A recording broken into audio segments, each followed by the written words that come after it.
Hi friends, it's Kate from Train 'em Up. Thanks for joining me on my channel. If you are new and haven't seen any of my other videos, I am a homeschooling mom to 2 boys, and today I'm going to share with you my homeschool choices for 2017 and 18, which is what we're currently using. We're ending the school year in August, and we'll pick back up with those new school choices that I have in my other videos, so I'll link that below, for 2018-2019 in October.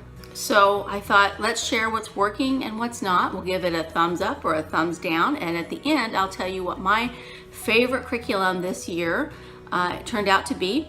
And if you would like to leave a comment below, I'd love to hear. Just name your favorite curriculum and share with me. Give it a like, a thumbs up if you like homeschooling videos and you have used different curriculums for different subjects. And if you'd like to see a lot more of the other videos that are coming out, including a character-based unit study homeschool, more homeschooling hauls, and a homeschool room updates and things like that, I will be working on those. So please subscribe so we can keep in touch. In the meantime, let's get started on those choices.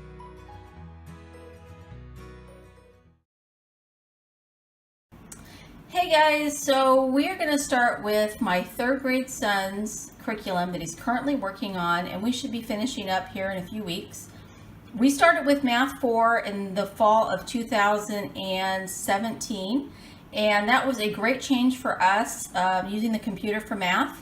He absolutely loved it and has done really well where areas where he was weak, he's now stronger in. So I'm going to give that a big thumbs up, and we're going to be using that Math 4 teaching textbooks in the fall coming up. And if you want to learn more about that and my other choices, please check out my homeschool haul video for the fall. That will be linked below. Moving on to language arts. For spelling, we used Spelling Power for the first time this year. Another thumbs up. It was simple. I just gave him a list. If he didn't know the word, he would practice it during the week and retest on Monday. And so it went really quick and very easy to do. The next part of language arts is reading. And I am going to give this a thumbs down, but this was kind of my idea. It worked all right for what I was trying to accomplish, which was that he was going from reading out loud, beginning reading to me, and then suddenly he started reading silently. He was reading a lot, but I couldn't tell if he was actually comprehending what he was reading.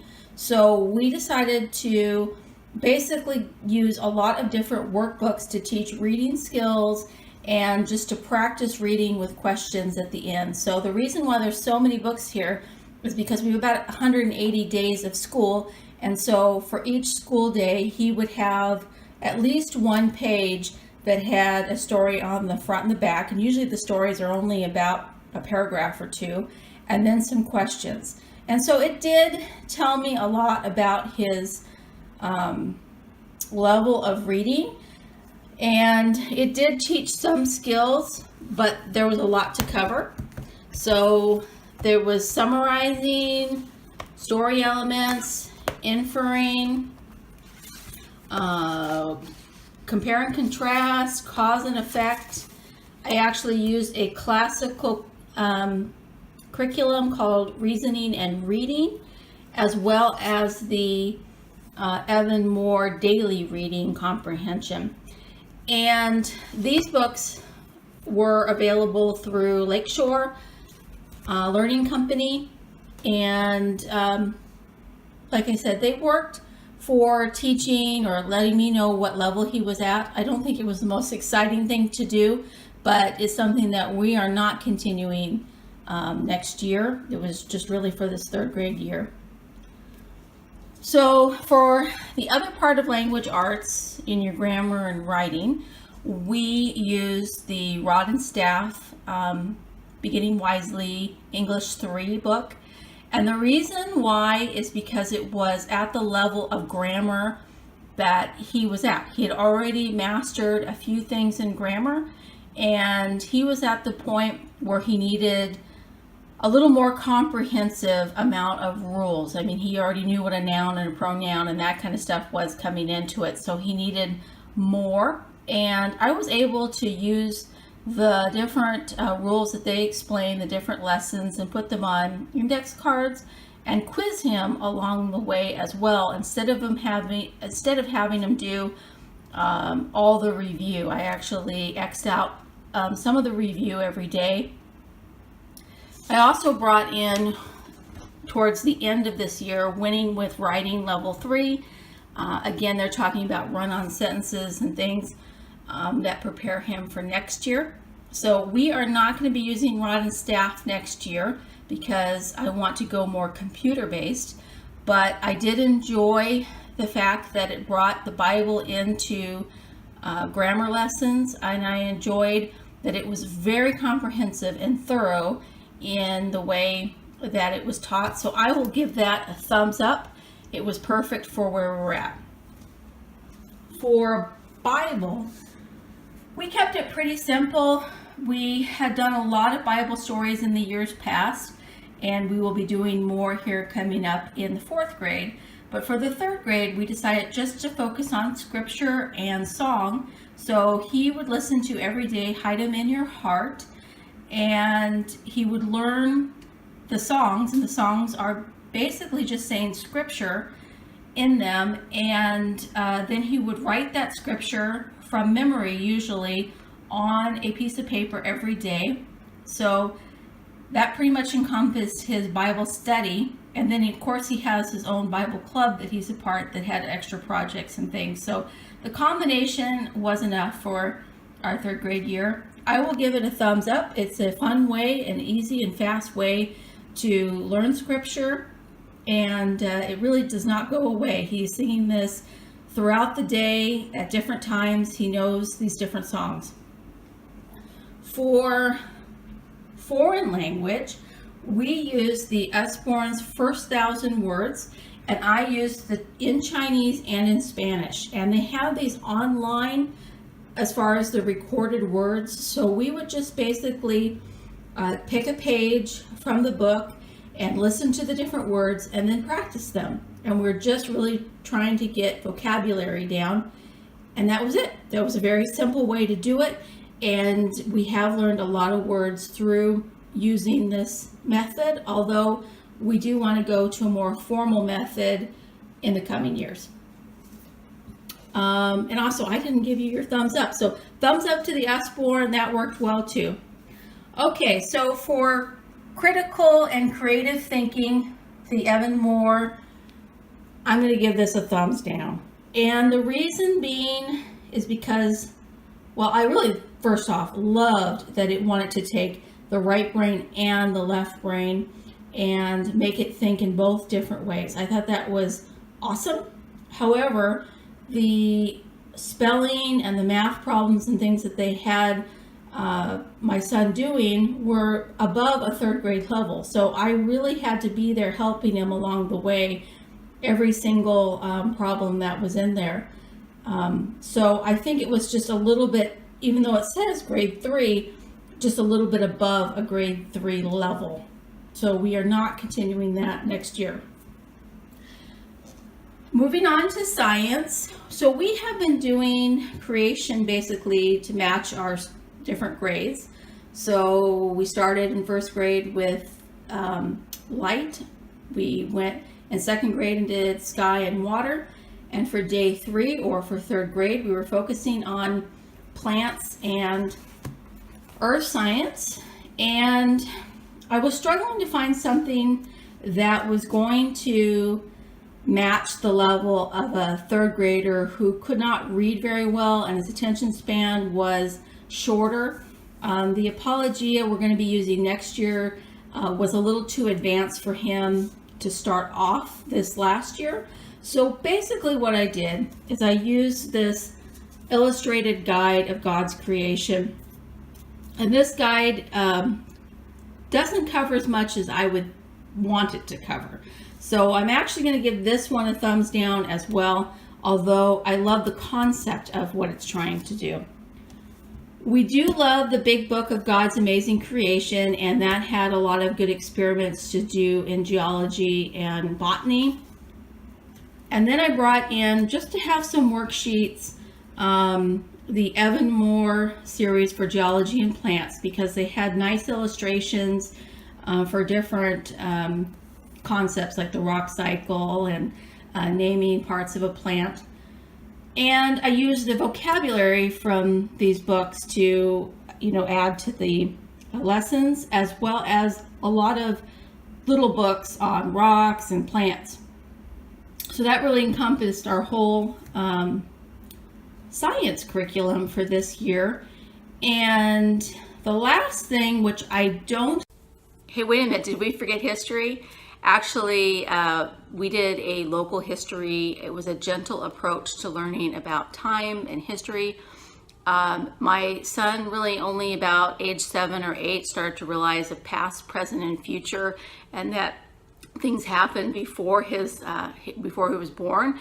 And so I thought, let's introduce this by going to our local museums and heritage sites and come back with some pictures and put together a timeline. And my goal was really just for him to be able to name like those 8 major time periods, maybe name some names within those time periods, and then just really be able to put those in chronological order.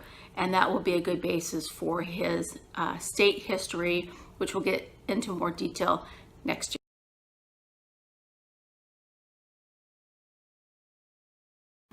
Okay, so we've reached my other son's curriculum, and he is in preschool currently. And preschool, you could pretty much get away with playing and reading books. That's not an issue at all. Learning some basics like listening and following directions, I think, would be plenty. But my younger son saw my older son doing work pages and things like that.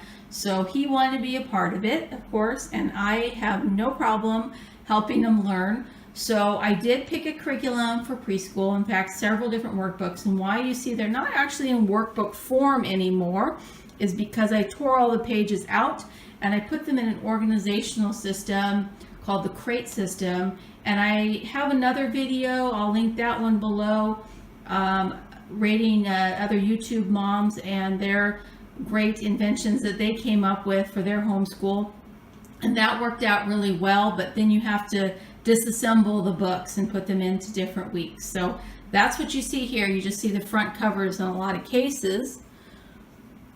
But starting off, we did some memory work, because at this level you're maybe just learning your seasons and your months and some numbers. And what I did is just make very simple sheets that I would review with my son. And he is the type of learner that's very independent. It's very difficult to get him to sit down and follow along to something. He wants to teach it. So what I decided to do instead of the unschooling method, which might work in that case, is to put some material in front of him, let him look at it, ask him questions, even if he comes up with his own stories, and then say, hey, can I show you something for a minute? And then I let him teach it back to me. And that seemed to work all right for getting in some basic skills that you might, get at 4 and 5 years old. I also wanted to teach him about following directions and listening, because in other places, he's going to have to know those skills. So we just started off that way. So I have my daily folder here that you just saw, and I also used the Horizons Preschool Book 1 and Book 2, but I didn't use their whole series that they had. And the reason I chose this is because I was hoping that it would incorporate a lot of the Bible and Christian principles into every page. And to be honest with you, it only had it a little bit here and there. Like, it would have a basic workbook for coloring and for learning your letters and your numbers and tracing them. And then once in a while, it would have, a lesson about creation or a lesson about the kingdom that you would color. but it wasn't like N is for Noah and they would go through that story or something. I think there's additional parts that Horizon offers, but for just using these books, it didn't do what I thought it would. So unfortunately for our family, I am going to give it a thumbs down, but Horizon and Alpha Omega are a great company, and I hate to do that, but I'm going to be honest with you and how that worked. And mostly it got a thumbs down in our case because it was a lot of hands-on writing and coloring, which an active 4-year-old boy, that was difficult. That wasn't his thing. So, okay, so on to Sing, Spell, Read, and Write, all aboard. And I used some leftover sheets I had for this. I'll give it a thumbs up, but we didn't use the full curriculum. It actually is for kindergarten level.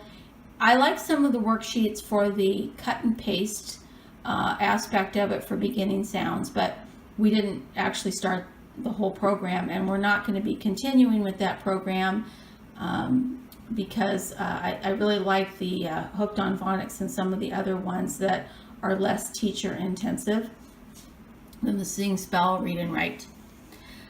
Okay, so going on to Critical Thinking Company, I used the beginning one, Mathematical Reasoning.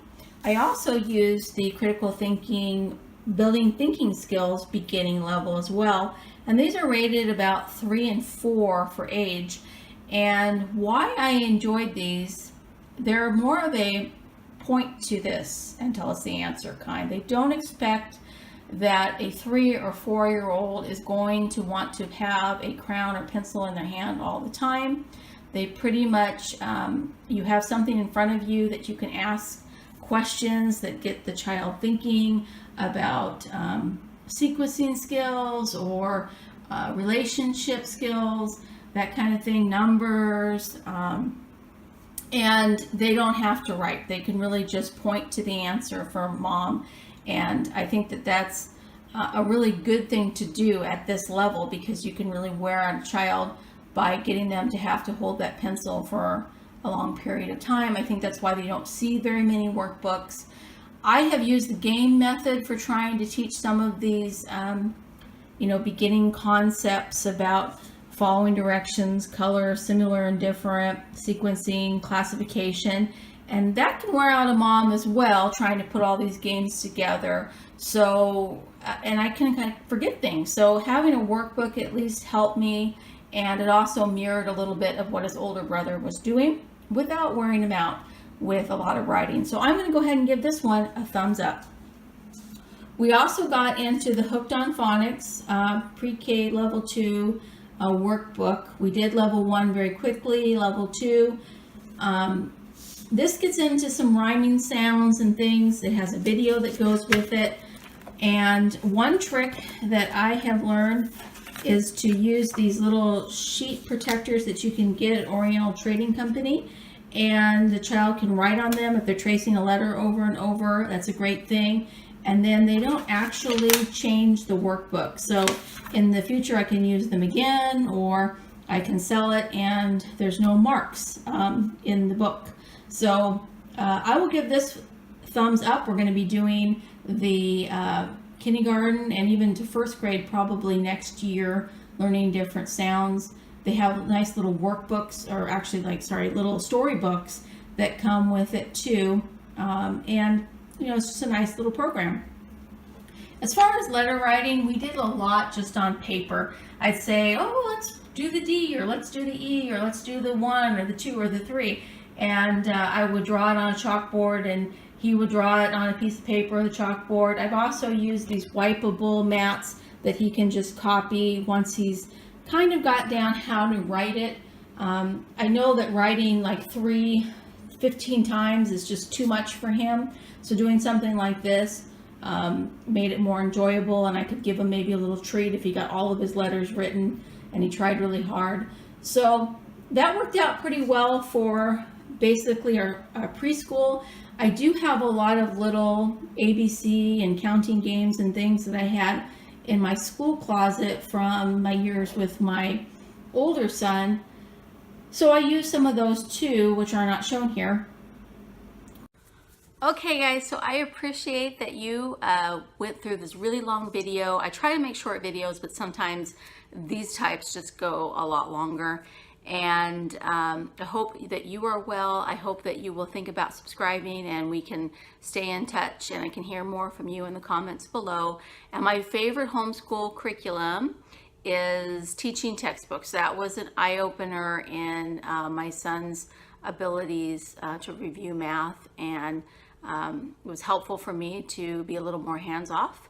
So we look forward to using that one next year, and I'll see you in the next video.